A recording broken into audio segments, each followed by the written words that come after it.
Hey there, welcome to LSAT Demon Daily. I'm Nathan Fox, that's Ben Olson. Together we're the founders of LSATdemon.com and our weekly podcast, Thinking LSAT. We got an email here from Hunter. Good evening, Ben and Nathan. Please allow me to introduce myself.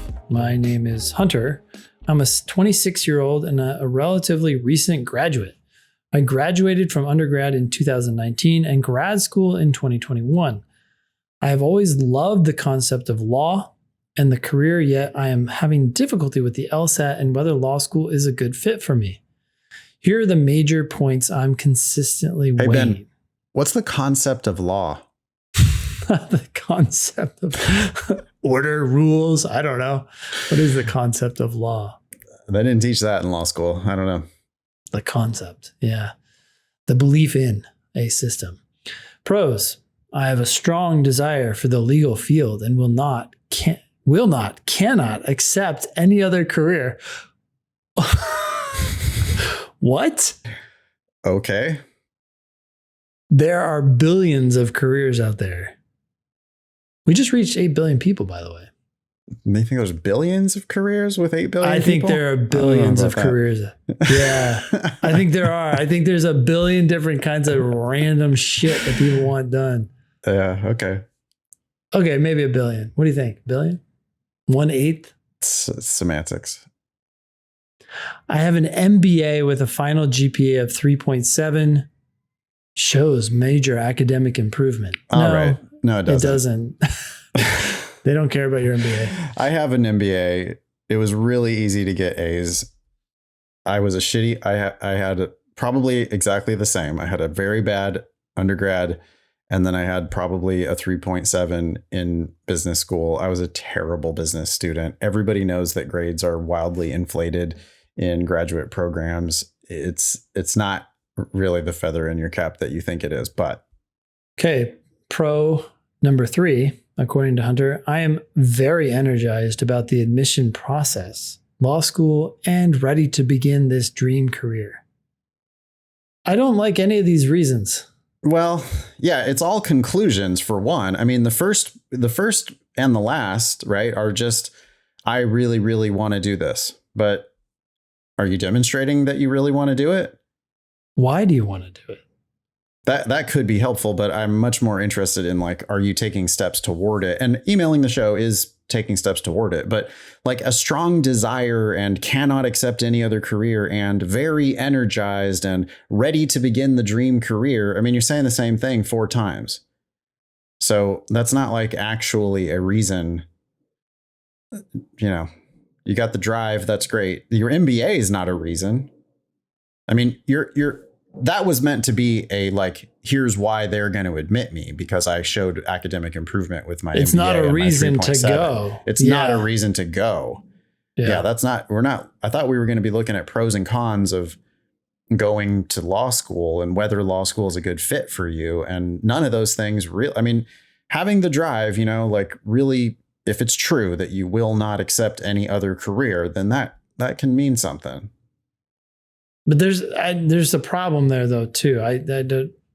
Well, I just can't accept. How do you know? How old are you? You're 26. Okay, so you're very young. You haven't seen so much of life. Things can change. I never found my career until I was 33. You know, when I was 26, I would have said shit.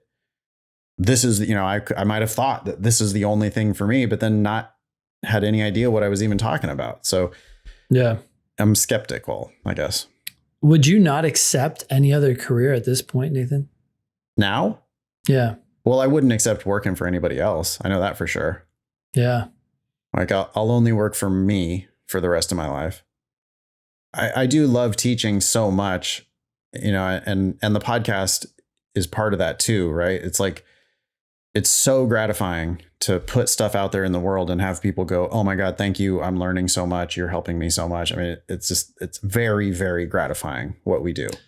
So there's a lot of careers that you would easily say no to, but the idea that there are no other careers that would be equally or more appealing seems unlikely, right? Yeah. I mean, I don't know what else I would like. Yeah. Neither do I. Who knows what they are? But if someone was like, there's so many things out there. Hey, will you hold this $1 billion for me? I'll pay you 10% a year to to hold my $1 billion, I'd be like, okay. Sure. But there's also like other things that could be fulfilling, right? Not just financially rewarding. Okay, well, like, I could make up a million other examples too, but sure, there are everybody's got a price. There's other things, and it doesn't have to be a money price, right? There's other things that we might do. Yeah. Other podcasts, whatever. Okay. My intention is for sure to keep doing this. His cons. My undergraduate GPA sits at a low 2.3. You can just say 2.3. That's not a good thing.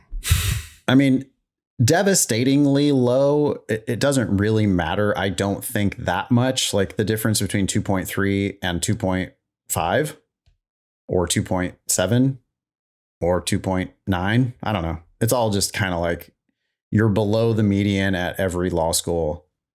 It's not a great sign. Well, it's not great for getting in, but also to me, like we're talking about whether or not this is a good fit for you, Hunter. Academics don't seem like your thing. Hunter's going to come back and say, but I have a 3.7 in my MBA. And yeah, I mean, that's good. You know, sounds like you're showing up to your MBA. You're doing the work. Maybe you didn't show up. Maybe you didn't do any of the work at all in your undergrad. If you're like me. But yeah, law school, like the best lawyers that I know are like really good students.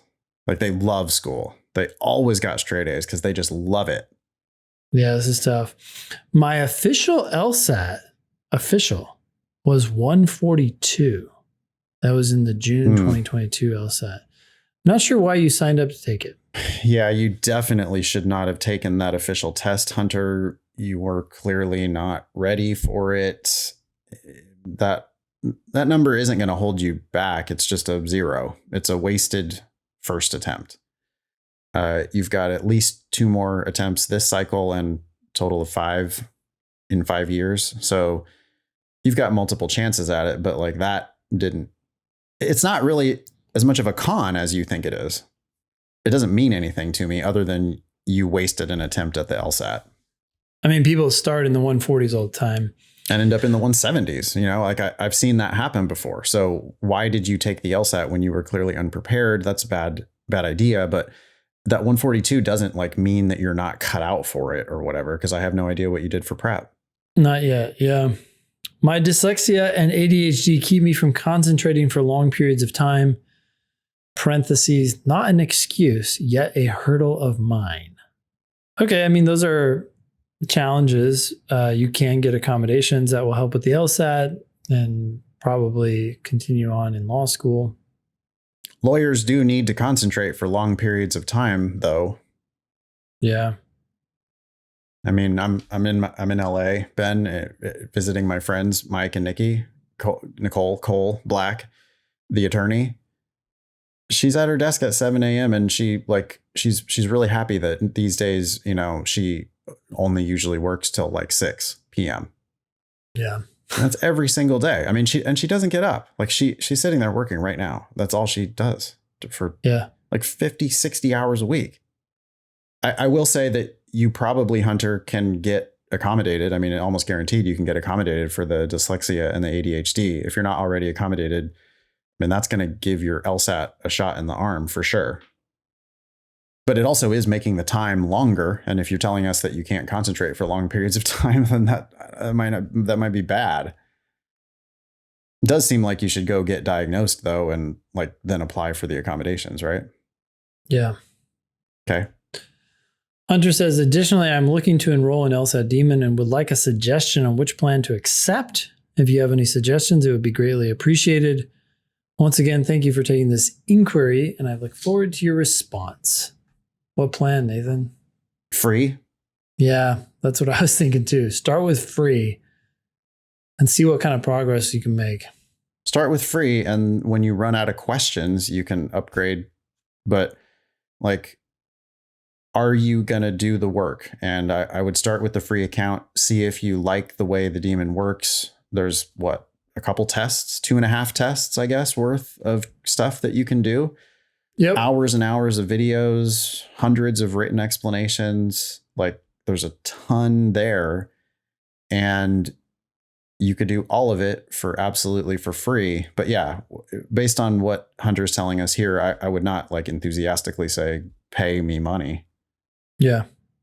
I mean, get accommodated, do all the free stuff in the Demon. Now, if you're scoring in the mid 150s, then it could be worth signing up.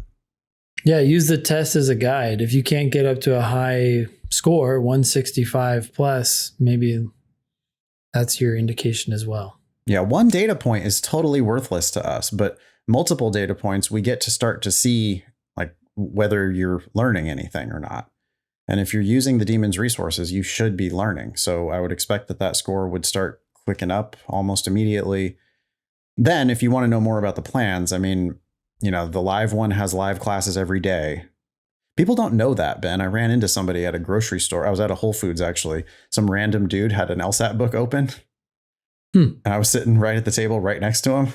Yeah. I'm like, that's not LSAT, is it? And he's like, yeah, it is. And I asked him if he had ever heard of LSAT Demon, because he mentioned that he had used some other prep programs. Yeah. And I go, have you heard anything about LSAT Demon or checked it out? No, I've been meaning to go check it out. Yeah, I mean, the only thing I heard about it is that it's pretty expensive. But then like 5 minutes later, he's on the website looking around at it and he's like, you guys do live classes? You guys have, it was a Monday. He's like, I wish it was yesterday. He's like, you guys have 7 classes today? Yeah, it's crazy. I was actually just thinking about this yesterday. I must have been looking at the same time because it's like you click through the week and there are multiple classes every day. I mean, I know this, but seeing it is kind of cool. It's awesome, man. Like I'm really proud of what we offer at all levels of subscription, but the live offerings are a screaming bargain. I mean, 1 month for $295 and you're going to be able to go to like 50 live classes. That's a conservative estimate. Yeah.